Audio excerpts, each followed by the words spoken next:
Okay, so quick video on citations, signals, and explanatory parentheticals. Remembering that you learned citations through the ICW and you learned signals and should have at least learned explanatory parentheticals that way. Plus, we talked about these things prior to the final closed memo being due. So this is me reminding you of things that are important, but make sure you check your final closed memo for your citations there to see if I touch on something that may not be covered here. So, beginning with first citations, citing statutes. Citing statutes is governed by Rule 6.2C of the Blue Book, which specifically says that if you are in the text of a sentence, you must spell out the word section instead of using the symbol for a section sign. So that would mean if you're going to talk about 901.1512, you would say section 901.1512 provides under section 901.1512, etc. The exception for that in the text of a sentence is if you are citing to federal statutes. If you are citing to the United States Code, then you're going to use the section sign in the text of the sentence. So you would say under 29 USC section sign 202. It's the only time that you can use the section sign in the text of a sentence.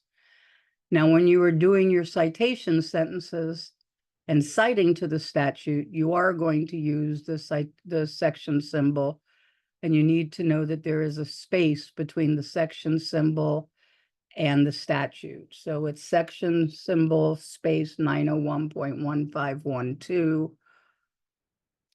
So to review, in the text of a sentence, you would say under section 901.1512, you would complete the sentence, have a period, and then your cite for that would be section sign space 901.1512 FLA Stat 2024, remembering that you are citing in your open memo under Florida Rule of Appellate Procedure 9.800 and not under the Blue Book. In addition, when you are citing statutes, make sure when you are citing to the subsections that they are together. There are no spaces in between. You can find that in Blue Book Rule 3.3A. If you are citing multiple subsections, which is covered by 3.3B, you would have a dash in between the two subsections as long as they're part of the same statute. If you are citing several statutes, you would then have a comma between the different statutes. Let's talk about short cites again. According to the Blue Pages 10.2, once you have provided a full citation to an authority, you may use a short form in later citations of the same authority, so long as it is clear to the reader which authority is referenced. The full citation falls in the same general discussion, and the reader will have little trouble locating the full citation. You have one discussion section, so anything that you have cited in your roadmap doesn't need a full cite in subsection A or subsection B. So once you have full cited a case, you don't have to full cite it again. For those of you that are complaining about word count, this is a way to save on words. So if you were citing GM versus state, there is the full cite. When you make a short cite to it, it would be GM, comma, and the volume number, the reporter, and the pinned cite. However, when you're using only one party name in a short form, remember that you use the name of the first party unless that party is a geographic unit, a governmental entity, or another type of common litigant. You have a lot of cases that look like this, State v. Baez, because it's the state of Florida versus a defendant. When you are making a short cite of a case like this, because state is a governmental entity, your short cite would be Baez, 894 Southern 2nd at 117. instead of state at 894 southern second at 117. Hope that makes sense. Id, as I said before, there is always a period following id. So if you have id alone, it's id period. If you have id with a pin site, it's id period at the pin site. If you have id and you're following it with another signal, it is id period, then the semicolon, then the other signal. If you have it directly following a signal, now the id is no longer capitalized because the sentence started with the C for the signal. So it would be C lowercase id followed by a period, or C lowercase id followed by a period at with the pin site. Please note, you may not use id as a short site to a statute.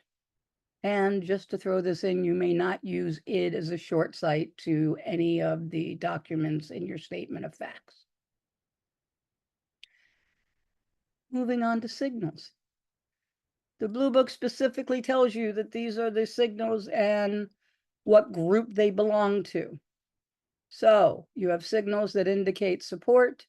You have signals that suggest a useful comparison. You have signals that indicate contradiction. And you have signals that indicate background material.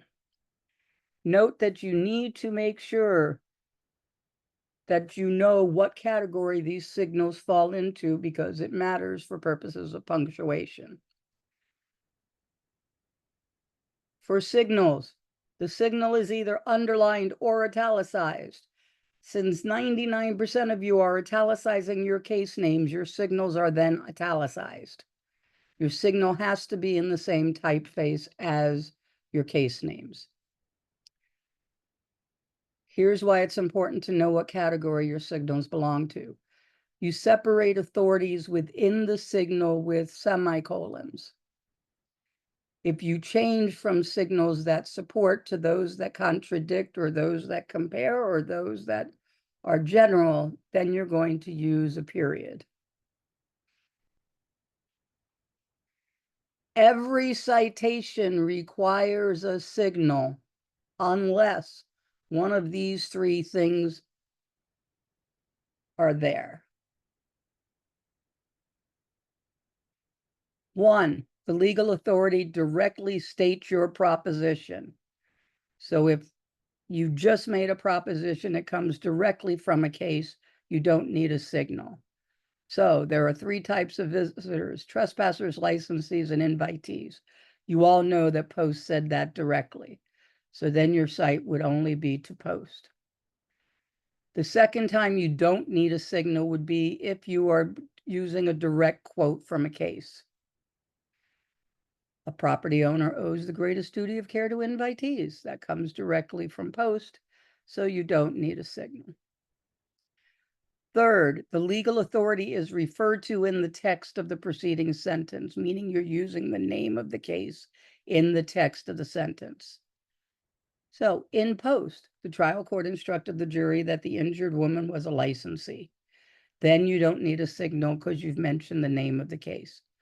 Other than that, every single citation should be preceded by a signal.